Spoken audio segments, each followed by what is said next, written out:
श्री गणेशाय नमः. तर बघा, आता मला एक मोठा प्रश्न पडलेला आहे, तुम्हाला सगळ्यांनाच पडलेला असेल. तर बघूया आता. तर तो मोठा प्रश्न काय आहे तुम्हाला दाखवते, एक मिनिट थांबा. तर तो प्रश्न हा आहे की आता यातली साडी कोणती नेसू. तर तुम्हाला सगळ्यांना देखील हाच प्रश्न पडला असेल की कोणती साडी नेसायची. त्याची आधी तयारी देखील मी काही केली नाही, कोणतं ब्लाऊज बसतंय नाही बसतंय काय बघितलं नाही, काय नाही. तर आता बघूया, 2-3 साड्या तर ह्यातल्या आता निघतील बाहेर, त्याच्या घड्या मोडतील. कारण कुठली नेसायची कुठली नाही हे आता 2-3 दिवस कराव्या लागतील, तरच कळणार आहे. तर ही अजून याचं ब्लाऊज तयार नाही, आणि ही नेसायचं म्हटलं तर भरपूर गरम व्हायला लागले, आणि या साडीत भरपूर गरम होतं आधीच. आणि ही आहे निळी, तर आज निळं नेसायचं नाही. तर या 3 साड्यांचा तर विषय संपला. तर निळी साडी नेसायची नाही का आज? होय ग, कोणतर म्हणायला लागले ही लाल नेसू काय, कधी नेसलोच नाही मी. खरं लई फुगते ही साडी, ट्राय करू काय? तर तुम्हाला दाखवते नंतर मी कोणती सिलेक्ट करणार आणि नेसणार आहे. कारण आता ह्यातल्या 2-3 तरी साडीच्या घड्या मोडून मी नेसून बघणार आणि परत ठेवणार, असं होतंयच. आणि परत हे सगळं एवढं छान ठेवलेलं विस्कटणार आहे. तर हे 2 मिनिट थांबा. तरी ते बघा, आज मी सगळ्यांना घरच्यांसाठी नाश्त्याला पोहे बनवलेले आहेत. माझा तर उपवास आहे. तर शुभ सकाळ सगळ्यांना. कशा आहात तुम्ही? तुम्हाला सगळ्यांचा आजचा दिवस खूप आनंदाचा आणि पॉझिटिव्ह जावो ही बाप्पा चरणी आणि श्री स्वामी समर्थांच्या चरणी प्रार्थना. तर आज आहे वटपौर्णिमा. तर तुम्हाला सगळ्यांना वटपौर्णिमेच्या खूप खूप खूप शुभेच्छा. तर आता इथे सगळ्यांना पोहे देते आणि थोडाफार स्वयंपाक राहिलेला आहे तो बनवते, आणि मग आपण करूया वटपौर्णिमेची तयारी. तर इथे बघा किती पसारा झाला आहे बेडवरती सगळा. कारण गल्लीतल्या बायकांनी सांगितलं की 11:30 वाजता जायचं. तर आत्ता वाजलेत 11. तर माझी आता गडबड चालू आहे, कारण माझं घरातलंच काम आवरलं नाही. सगळ्यांचा नाश्ता वेगळा, स्वयंपाक दुपारचा वेगळा, तर सगळं करण्याचाच वेळ भरपूर गेला. तर इथं बघा मी आता ही तयारी करताय, बांगड्या वगैरे सगळं काढून ठेवलेले आहेत. तर आता ह्या वटपौर्णिमेला पोरी घरी आहेत, त्यामुळे पोरींचं देखील हे चाललेलं आहे बघा, हे घाल, ती बांगडी घाल, ही घाल, ती घाल, त्यांची चॉईस वेगळी माझी चॉईस वेगळी, असं करत आमचा आणखीन तासभर घोळीतच झालेला आहे.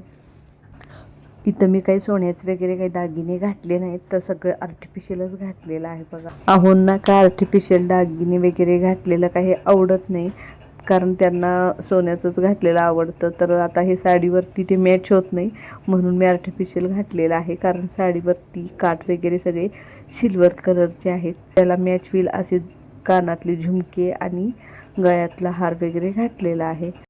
तर माझी आता थोडीफार तयारी झाली आहे.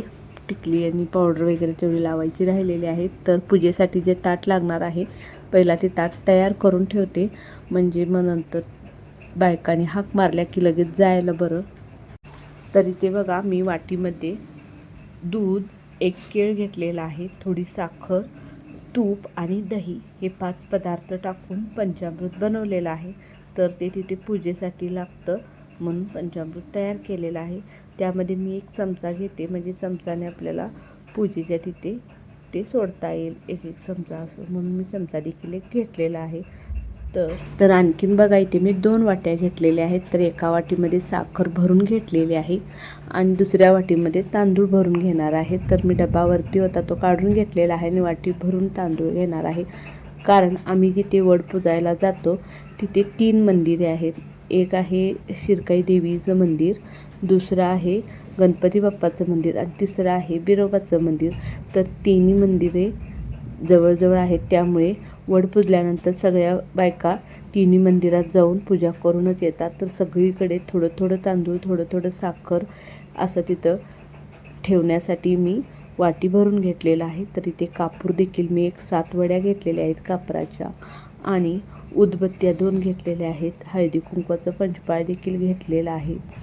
तर काही फुलं देखील घेतलेली आहेत आणि फळं घेतलेली आहेत, केळ आणि आंबा ही 2 प्रकारची फळं देखील मी घेतलेली आहेत. आणि थोडीशी डाळ भिजत घातली होती सकाळी, त्याला आमच्या इकडं बिजाणं म्हणतात, तर मी ते बिजाणं देखील घेतलेलं आहे.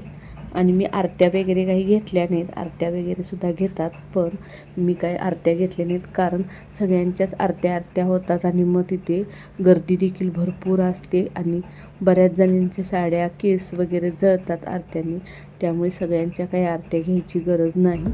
तर मी दुसऱ्या कोणाची तर आरती घेऊन ओवाळेन म्हणून मी आरत्या घेतल्या नाहीत. तर मी ताट तयार करून ठेवलेलं आहे. आता माझं राहिलेलं आवरून घेते, कारण बायका दारात हाक मारत आहेत, अजून एक एक बाहेर येत आहेत. तेवढ्यात मी माझं थोडंसं आवरायचं राहिले ते आवरून घेते.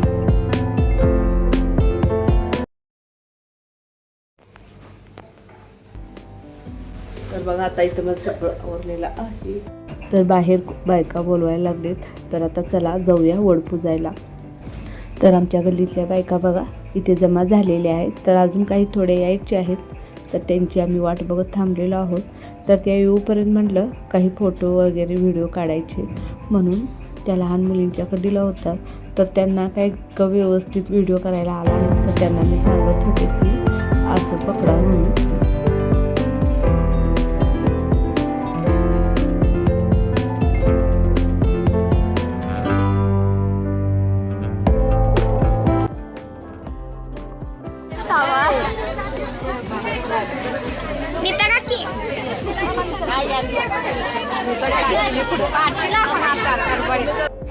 तर इथे किती गर्दी झाली बघू शकता तुम्ही. इथे हालायला सुद्धा येत नव्हतं आणि फिरायला सुद्धा येत नव्हतं, कारण 3 ते 4 लेअर झाल्यासारखं झालं आहे बायकांचं.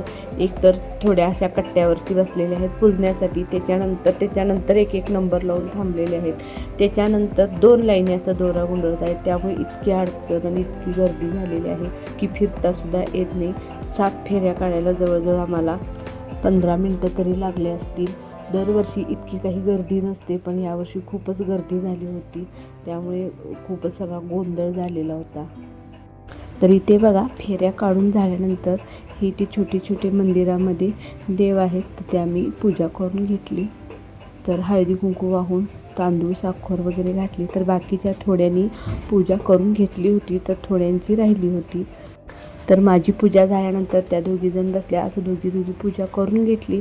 आणि नंतर आम्ही मग मंदिरामध्ये गेलो, कारण मंदिरामध्ये आम्हाला ओटी भरायची होती आणि बाहेर सगळीकडे माती खूप पसरली होती.